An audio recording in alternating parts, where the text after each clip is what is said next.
They snatched young babes from the mothers' breasts, and then dashed out the brains of those innocent babies against the rocks. Others they cast into rivers, scoffing and jeering them.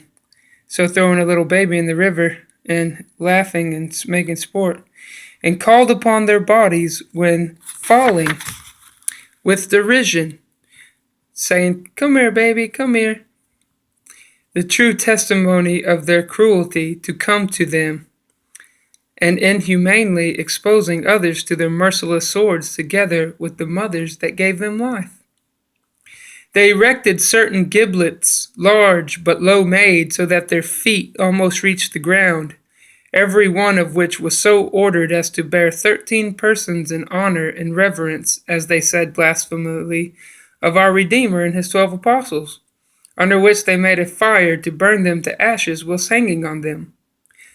But those they intended to preserve alive, they dismissed, their hands half cut and still hanging by the skin, so not all the way off, just hanging there, to carry their letters, missive to those that fly from us and lie skulking on the mountains, as an exprobation of their flight. The lords and persons of noble extract were usually exposed to this kind of death.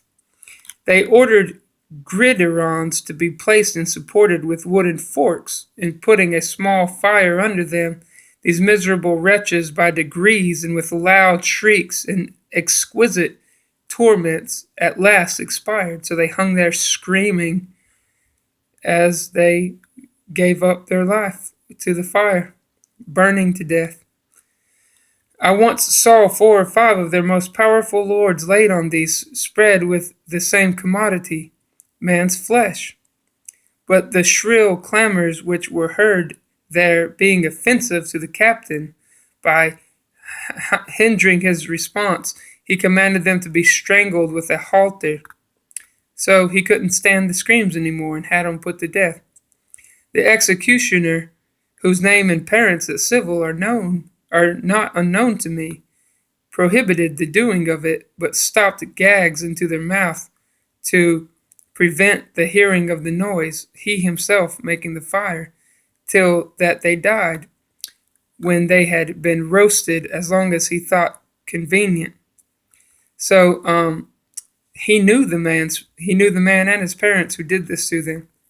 I was an eyewitness of these and innumerable number of other cruelties, and because all men who could lay hold of the opportunity sought out lurking holes in the mountains to avoid as dangerous rocks, so brutish and barbarous a people, strangers to all goodness, and the extirpators and adversaries of men, they bred up such fierce hunting dogs as would devour an Indian like a hog at first sight in less than a moment.